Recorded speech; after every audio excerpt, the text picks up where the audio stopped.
I'm Ari Redford. Welcome to TRM Talks.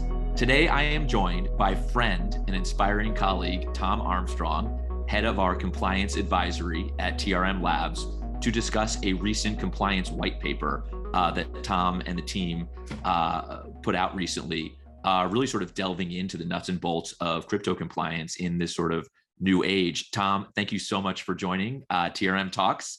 And just thought we'd do sort of a flash breakdown of really what's an awesome paper that we're getting tremendous feedback from the space. So thank you. And maybe let's kick things off by just telling us a little bit about the paper and what it says, sort of overview wise.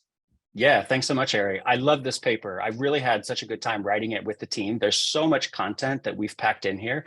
We really wanted a piece that was distinctive, that maybe adds a little bit to the conversation that doesn't get as much traction and play. And so, for example, the first thing we talk about is some of the big impactful trends that we think are going to shape the next several years probably in this space.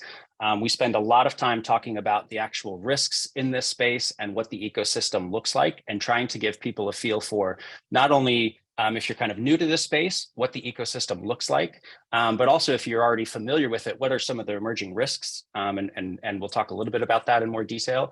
And then we also try to give a lot of pragmatic, just helpful tips for compliance officers in this space who are trying to build programs, take in some of the new features like visibility that's now increased and indirect risk, and how do you actually build that into your framework and into your control procedures. And so we hope at the end of the day that there's a lot of tips in here, regardless of whether you're at a financial institution, a bank, an emerging crypto business. There's going to be something in here, hopefully, for you to kind of chew on and take back and think about. That's awesome. The paper is titled "Compliance in the Second Age of Digital Assets." Really interesting title. What is the second age of digital assets?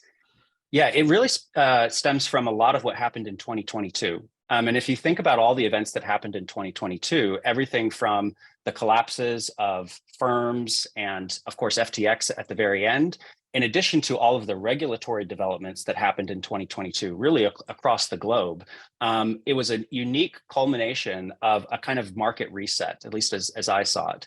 And so this kind of second age, as we come in and reset the industry a little bit, felt like it was going to be very unique and very different from what has happened in the first 10 years or so of crypto. And so some of the things we talk about is how do we think about DeFi and compliance and the regulatory space, and how they're going to interplay with each other.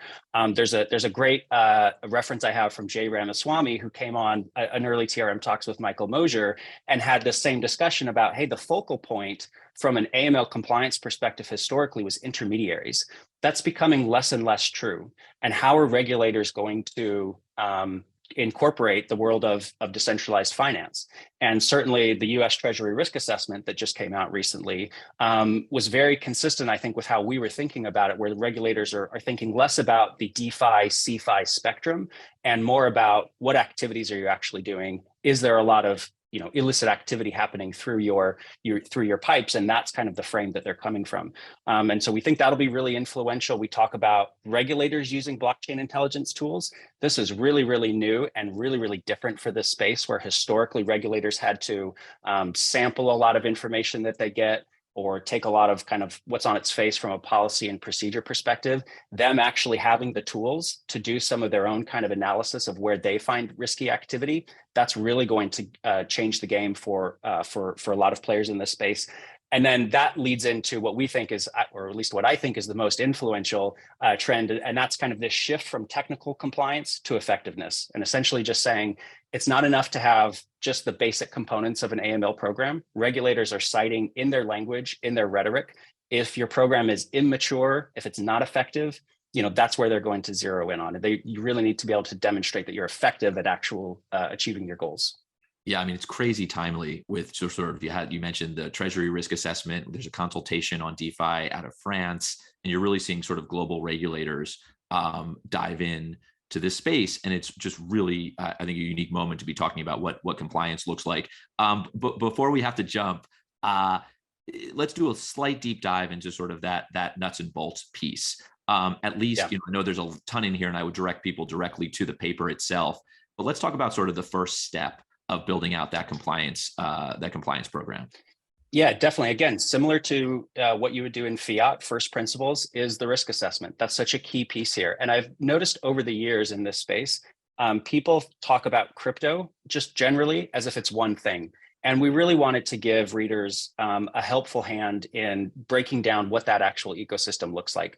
We can't compare USDC with Terra Luna, algorithmic stable coins. And we can't compare exchanges to OTC desks. And so again, we have this really helpful kind of matrix that I would love people to kind of point to as to here's what the actual ecosystem looks like. And it's a better way to say, if this is where my exposure is, here's the exact risks I face. And so I think that'll be a really helpful resource for people and to be a little bit more specific and granular as they talk about what the ecosystem looks like and what those risks are. And then if you already know all of that, we really tried to highlight the incredible work that our intelligence team does. And they are really some of the best in the business. And I'm constantly inspired by what they do. What are they seeing on the ground in terms of the emerging risks? So we talk about nested exchanges. We talk about terrace financing and what they're doing and what some of those groups might be doing. We talk about specific schemes and tactics and methods. And so again, there's a lot packed in there. Hopefully something for everybody, regardless of, again, your kind of experience level in this space. That is awesome. I'm going to call you the Allen Iverson of crypto compliance because that was a great first step. So speaking of, you and I talk a lot of hoops. So before I let you go, we are deep in the NBA playoffs. Predictions? What's going to happen here? Anybody knows me knows basketball is my first love. I would love to see a Nuggets-Sixers matchup with Embiid and Jokic going back to head-to-head for 7 games. That's my hope and dream. We'll see if it happens. You heard it here. Tom Armstrong, thank you so much for joining TRM Talks. And definitely download and read this paper. Really, really critical reading for any compliance professional. Thank you so much.